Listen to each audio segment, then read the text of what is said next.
चले वाले हैं इन पत्थरन के बीच से। माता देवी की जो परिक्रमा है इन पत्थरन के नीचे से गुजर के इन परिक्रमा को पूरा करूँ। को मालूम नहीं है, उन्हीं जो अलाउदल है उन्हीं को मालूम होगा। यहाँ कोई अर्जी में ऐसा कोई नहीं है कि आप सोना चढ़ाओ चांदी चढ़ाओ। लेकिन लोगों ने बताया कि अलाउदल के समय की प्रतिष्ठा, देशों से जिलों से लोग आते हैं, कोई अधूरा नहीं, सबकी मनोकामना पूरी करते हैं। तो हेलो भैया राम राम नमस्कार, आप सभी को स्वागत है हमारे यूट्यूब चैनल ज्ञान थोड़ा हटके पर। और हम हैं आपके साथ संजय श्रीवास। तो भैया आज हम आए हैं आभार माता के दर्शन के लिए और आप लोगों को भी दर्शन करवाएं और इतने की रहस्य की यहाँ की प्राचीनतम बातों को और यहाँ के रहस्यों के बारे में आपको जानकारी देंगे कि यहाँ के प्राचीनतम कहाँ से कहानियाँ ली गई हैं, कहाँ से कैसे इनकी जुड़ी हुई कहानियों से आपको रूबरू करवाएंगे। आइए और साथ में दर्शन करते हैं और यहाँ की रहस्यों के बारे में जानकारी प्राप्त करते हैं। तो साथियों, जैसे कि आप लोग देख पा रहे होंगे, अभी हम लोग मंदिर के अंदर प्रवेश करेंगे और यहाँ की जानकारियों के बारे में आप लोगों को रूबरू करवाएंगे। साथियों, यहाँ पर श्रद्धालुओं की अभी भी भीड़ लगी हुई है ऐसे गर्मी के मौसम में, क्योंकि यहाँ का मेला जो है बैसाख में लगता है, जो कि इस वजह से यहाँ पर श्रद्धालु आते हैं। और आप लोगों को बता दें कि अभी हम लोग आ चुके हैं मेन द्वार पर, और जहाँ मेन द्वार पर आ चुके हैं और हमें ऊपर जाना है माँ देवी के दर्शन करने के लिए। तो कम से कम यहाँ से 50 सीढ़ियाँ हैं जिसे हमें चढ़कर ऊपर जाना है और माता देवी के दर्शन करेंगे। आइए। और भैया जैसे कि हम लोग ऊपर आए हैं और आप देख सकते हो कि यहाँ पर हर अलग अलग समाज के लोगों ने अपने अपने यहाँ पर दान दव है और इतने मंदिर बनवाए हैं। तो सबसे पहले आ जाते हैं अपन इतने, जैसे कि आप लोग देख पा रहे होंगे, इतने रजक समाज को एक जो मंदिर बनो है, तो उन्होंने अपने दान पुण्य से इतने मंदिर में अपनी सहायता करी है। और जैसे कि आप लोग देख पा रहे होंगे, यहाँ पे मणियाँ हैं माँ सरस्वती जी की, संतोषी माँ की और गणेश जी की। जैसे कि आप लोग देख पा रहे होंगे, कुछ सीढ़ियाँ चढ़ने के बाद हमें इन देवियों के दर्शन करने के सौभाग्य प्राप्त होते हैं। तो भैया अब हम लोग कुछ सीढ़ियाँ चढ़ने के बाद आए हैं यहाँ पर रजक समाज के द्वारा बनाया गया मंदिर है और यहाँ पर अपने साथ बैठे हुए हैं पंडित जी। तो इनसे हम जानकारियाँ प्राप्त करवी कि इतने की क्या खासियत है और कैसे माता देवी से मनोकामनाएं पूरी करती हैं और का विधि रात और किस प्रकार से मन्नत मांगी जाती है। तो अपन पंडित जी से बात करवाते हैं।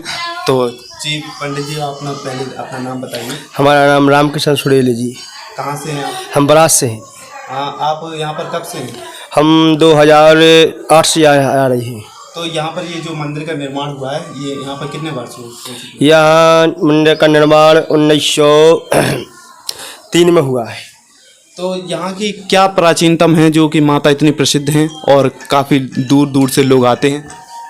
कुछ यहाँ अलाउदल आते थे पहले। हाँ। अलाउदल आते थे, वहाँ मानवगढ़ से लड़ाई लड़के यहाँ आए थे, वहाँ रुक गए। यहाँ हो गई देर होने के कारण अबेर उनने अपना आभार माता का नाम, जैसे कि बुंदेलखंडी में बोलत हैं अबेर, जैसे शाम ज़्यादा हो जात तो अबेर हो जात, तो इतने अलाउदल ने अपना डेरा डालो तो और इतने माता देवी को आवाहन करो तो, जैसे कि पंडित जी बता रहे हैं। हाँ, तो उनने यहाँ जो चीरा में स्थित देवी हैं वही सब प्राचीन है, ना किसी ने बनाई है, न किसी ने पोती है, न किसी ने कुछ कहा, वो प्राचीन है। वहाँ प्रकट उन्हीं अब अभी तो अपनों को मालूम नहीं है। उन्हीं जो अलाउदल है उन्हीं को मालूम होगा। हाँ, जो है उनने बुलाया तो वहाँ पे आई हैं, उनने सहायता के लिए बुलाया रात्रि में कि इस जंगल में हमारी सहायता करो। तो उस यहाँ पहले जंगल था, तो उन्होंने बुलाया, तो उन्हीं की कृपा से यहाँ शिवलिंग है, जो यही शिवलिंग रूपी भगवान शंकर जी हैं, उसी उनके चरणों में भगवती माता पार्वती है। तो ज़्यादातर बताया जाता है कि ये जो पीछे शिला है तो वे चीरा बोलते हैं अपनी बुंदेली भाषा में, तो वे प्राचीन में जोड़ो जाते हैं कि जो ज़्यादातर शिवलिंग से जुड़ो हुए है और मान्यता है कि शंकर भगवान को ज़्यादा ही में मान्यता मानी जाती है। मान्यता है माता पार्वती उनके चरणों में है शंकर जी के, और जो भगवान शिव के लिए हाथ लगाते हैं उनकी माता पार्वती अर्जी पूरी करती है, चाहे आपकी कैसी भी अर्जी हो, संतान, गोदी, विवाह। हाँ, एक बात और है यहाँ पे है कि जैसे कि यहाँ पर लोग आते हैं, जैसे निसंतान माताएं आती हैं तो उन्हें संतान की प्राप्ति होती है, तो किस प्रकार से वो अपनी माता से अर्जी लगाती हैं और कैसे? आप ऐसे हाथे लगाओ, आप अपने ही मन की बात माता को बता दो कि हमें माता संतान की प्राप्ति। हाँ, उल्टे हाथे लगाए जाते हैं, ऐसे उल्टे हाथ शिला पर लगाए जाते हैं, आपकी कामना पूरी हो जाए। अभिषेक करने आ सकते हैं। यहाँ कोई अर्जी में ऐसा कोई नहीं है कि आप सोना चढ़ाओ चांदी चढ़ाओ, कुछ नहीं चढ़ाओ, आप खाली अगले नरियल पर फूल जाओ, दर्शन कर जाओ, तब भी आपकी मन्नत पूरी होती है। जब मन्नत पूरी हो जाती है तो सीधे हाथ लगाकर माता देवी के धन्यवाद देते हैं और माता का बहुत बहुत धन्यवाद है। और इसी कारण से वह इतनी प्रसिद्ध हैं कि लोग आसपास के ही नहीं दूर दराज से भी लोग आते हैं अपनी मनोकामनाएं पूरी करने के लिए, जैसे कि हमें पंडित जी ने बताया है। और यहाँ की क्या प्राचीनता है? बताया जाता है कि यहाँ का ये मंदिर जो चंदेल शासन काल से भी जुड़ा हुआ है। नहीं, वो तो अलाउद्दीन से जुड़ा है। बाकी तो शासन ऐसे है कि जौन शासन आते रहे उनके हाथ में मंदिर रहता गया। अब सरकार है तब सरकार के हाथ में हो गया। बस तो पहले जैसे चंदेल शासन काल था तो चंदेलों का बताया जाता है, और अब जैसे कि अब सरकारी हो गया तो सरकार का बताया जाता है। तो जिस तरह से निरंतर सरकार और शासन बदलते रहे उस प्रकार से माता देवी की आराध्य में वह अपनी आस्था को लेकर जुड़े रहे। माता का ही सब कुछ है संसार में। तो बहुत बहुत धन्यवाद। तो भैया अब अपन आ गए हैं माता देवी की मुख्य पुजारी जी से मिलवे के लाने। हम इनसे बात कर भी कि किस प्रकार से यह प्राचीनतम है और कैसे यहाँ की कहानियाँ जुड़ी हुई हैं अपन को पंडित जी बताएंगे। तो चलो अपन सुनते हैं पंडित जी की जुबानी। तो पंडित जी यहाँ के मंदिर का निर्माण कब होता है? सबसे पहले जय आवाज माता की। मंदिर निर्माण तो कई हजार सालों से पुराना है, जानी मानी कथा तो नहीं है, लेकिन लोगों ने बताया कि अलाउद्दीन के समय की प्रतिष्ठा है। अलाउद्दीन ने आकर के यहाँ माता की प्रतिष्ठा की है। और जो मांगलिक उत्सव है, मेला है अपना, वैशाख पूर्णिमा को मेला लगता है, तो उन्हीं ने ही आके मंगल मनाया है। तो हजारों साल के ज़्यादा भी हो सकते हैं। हाँ, बताया जाता है कि जब अलाउद्दीन जी आए थे तो उन्होंने माता से वरदान लिया था विजय श्री का, तो उस उत्सव में मनाया जाता है यहाँ का मेला। जी, जिस समय अलाउद्दीन माणों के युद्ध को गए लौट के यहाँ से आए तो उन्होंने उदल का भाई का विवाह यहीं से रचाया था। और वही मंगल उत्सव वैशाखी पूर्णिमा को मनाया गया था। और वार्षिक उत्सव आज प्रतिवर्ष उसी रूप में मनाते रहते हैं। बताया जाता है कि यहाँ पे बहुत विशाल मेला लगता है और काफ़ी संख्या में लोग आते हैं, हर जगह से आते हैं और सभी की मनोकामनाएं पूर्ण होती हैं। क्या कैसे मनोकामनाएं पूर्ण होती हैं? जी, इसके लिए माता आवार की बड़ी भारी महान कृपा है। जो देश देशों से जिलों से लोग आते हैं, कोई अधूरा नहीं, सबकी मनोकामना पूरी करती है। कोई बांझ भी आते तो गोदी भरती है, कोई बीमारी से आते तो रोग भी हर लेती हैं, कोई भय बाधा से पीड़ित हैं तो उनकी भय बाधा को भी दूर करती है। ये माता रानी का अनादिकाल से ही समय से कृपा है। यहाँ पर मनोकामना पूर्ण करने के लिए एक अलग प्रथा है। किस प्रकार से मनोकामना पूर्ण करवाने के लिए श्रद्धालु माता से मनोकामना अपनी पूर्ण करवाते हैं? बताते हैं कि उल्टे हाथ रखने से, सीधे हाथ रखने से धन्यवाद करते हैं, क्या किस प्रकार?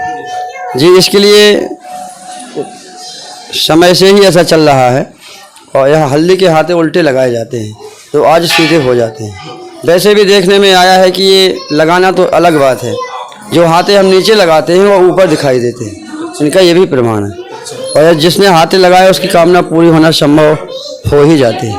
तो ये चमत्कार है। और यहाँ पर जोड़े में आते हैं और जब भी शादियाँ होती हैं तो लोग अपनी मनोकामनाएं पूर्ण करने के लिए जोड़े के साथ इस मंदिर में आते हैं और उनकी मनोकामनाएं पूर्ण होती हैं। जी, शादी विवाह के भी खूब जोड़े हजारों लोग आते हैं। वैसे आपको बताया है कि किसी भी प्रकार की कोई समस्या हो, आदमी की हर एक समस्या, हमारे जो पीछे चीरा है ये कई, इसका तो वैसे पता भी नहीं कि चीरा है या भगवान शिव है या रुद्र है, लेकिन वहाँ जो भी माथा लगाता है उसकी माता निश्चित ही कामना पूरी होना संभव है। तो पंडित जी ये बताइए, ऊपर मड़िया बनी हुई है तो वो पुरानी बनी हुई है या बनवाई गई थी उसका?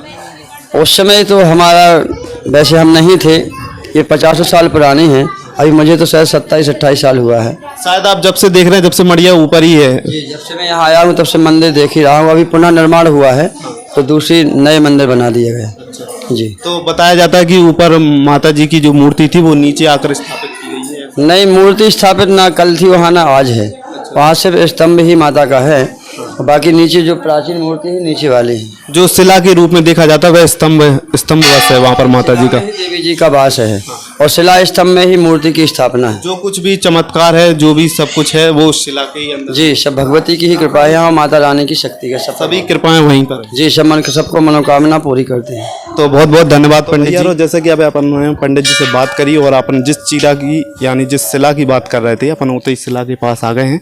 तो यहीं पे सभी भक्त आउट हैं और अपनी मनोकामनाएं पूरी कराते हैं। जैसे कि आप लोग देख पा रहे होंगे किस प्रकार से श्रद्धालु आउट हैं और इतई अपने हाथ, जैसे बताओ जाता है कि उल्टे हाथ लगा के और फिर सीधे हाथ लगा के धन्यवाद देते हैं। उसी प्रकार से यहाँ पर श्रद्धालु आए हैं और अपनी मनोकामना अपनी पूर्ण करते हैं। तो निसंतान माताओं को संतान प्राप्त होती है, ऐसा मानो जाते थे और ये मनोकामनाएं यहाँ पर पूर्ण होती हैं। तो भैया जैसे कि अब अपन आ गए हैं पीछे माता देवी की, तो जो देख पा रहे होंगे पीछे शिला है और ऊपर मातन की मड़िया है वही शिला के ऊपर। और यहाँ की खासियत यही है कि माता देवी की जो मड़िया है ऊपर शिला की इतनी ऊंचाई पे बनी है। इस शिला की ऊंचाई करीबन 70 फीट की ऊंचाई पर है। और बता दें कि यह शिला हर साल में एक तिल के बराबर इसमें बढ़ोतरी होती है। और पहले बता दें कि ये शिला लगातार बहुत तेज़ी से बढ़ रही थी। जब से इस पर माता देवी की मड़िया बनाई गई तब से इसकी जो बढ़ोतरी हो रही थी तेज़ी से, तो में कमी आई है और अब वह एक तिल के बराबर इसमें बढ़ोतरी होते। तो एक इसकी यह भी एक महिमा अपरंपार है, जैसे कि आप लोग देख पा रहे होंगे शिला।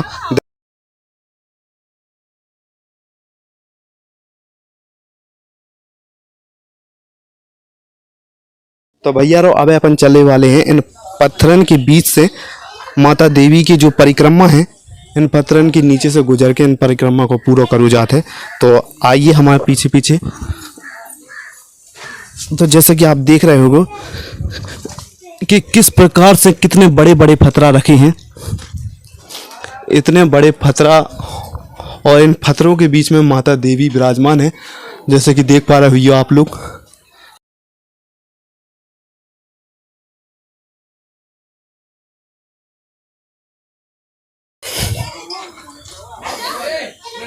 तो जैसे कि अपन लोग परिक्रमा पूरा कर रहे हैं।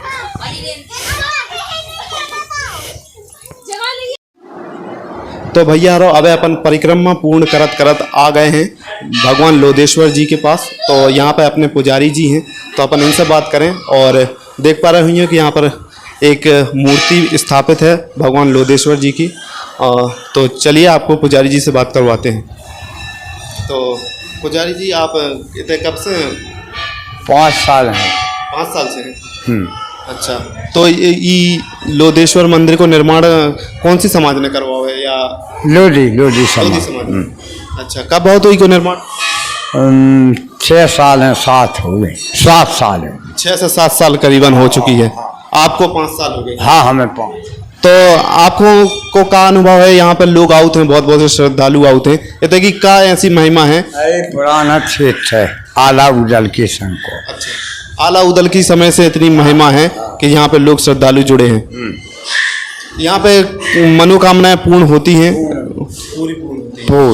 अच्छा, तो जैसे कि देखिएगा अपन पुजारी जी ने बताई है कि यहाँ पर जो भी आए अपनी मनोकामना पूर्ण होती है। पूरी श्रद्धा के साथ आओ तो हर जगह मनोकामना पूर्ण होती है। जैसे कि अपनी माँ देवी हैं तो वे भी सबकी मनोकामनाएं पूर्ण करती हैं और हमेशा करती रहेंगी अगर आपकी आस्था है, श्रद्धा है तो भैया जैसे कि अपन ने पुजारी जी से बात करी तो उन्होंने बताया जो कुछ भी चमत्कार है यहाँ का तो वो सब इस शिला के अंदर है, जो कि हमने आपको शिला दिखवाई है। और अभी मंदिर का निर्माण होता जा रहा है। मड़ियाँ जिस तरह से विकास हो रहा है तो मंदिर का भी विकास हो रहा है। और भगवान की जो अलग अलग मूर्तियाँ हैं, अलग अलग जो देवी देवता हैं, उनके अलग अलग मंदिर बनाए जा रहे हैं। जैसे कि आप पीछे देख रहे हैं निर्माण का काम लगा हुआ है और यहाँ पर विकास का काम भी चल रहा है। तो यहाँ पर काफ़ी अच्छी सुविधाएँ हैं। और देखा जाए तो सभी समाज की तो नहीं कह सकते कि कुछ समाज की यहाँ पर मंदिर उन्होंने स्थापित किया, उन्होंने अपना योगदान दिया है। तो यहाँ पर समाज की धर्मशालाएं भी आप लोगों को देखने के लिए मिल जाएगी। भैया जैसा कि अपन लोगों ने पूरे मंदिर को दर्शन कर रहे हैं और यहाँ की महिमा के बारे में भी पूरी जानकारी प्राप्त कर ली है, तो आप लोगों को कैसे लगा वीडियो कमेंट में ज़रूर बताऊँ। और इसी प्रकार आप लोगों को यहाँ की ज्ञान से जुड़ी परंपराओं, बुंदेलखंड से सारी परंपराओं से आपको अवगत कराओ जे है। तो इस चैनल से जुड़वे के लाने चैनल को सब्सक्राइब कर लो और मिला था अपने ऐसे ही एक ज्ञान के साथ वीडियो के साथ। तब तक के लाने जय हिंद, जय भारत, जय बुंदेलखंड।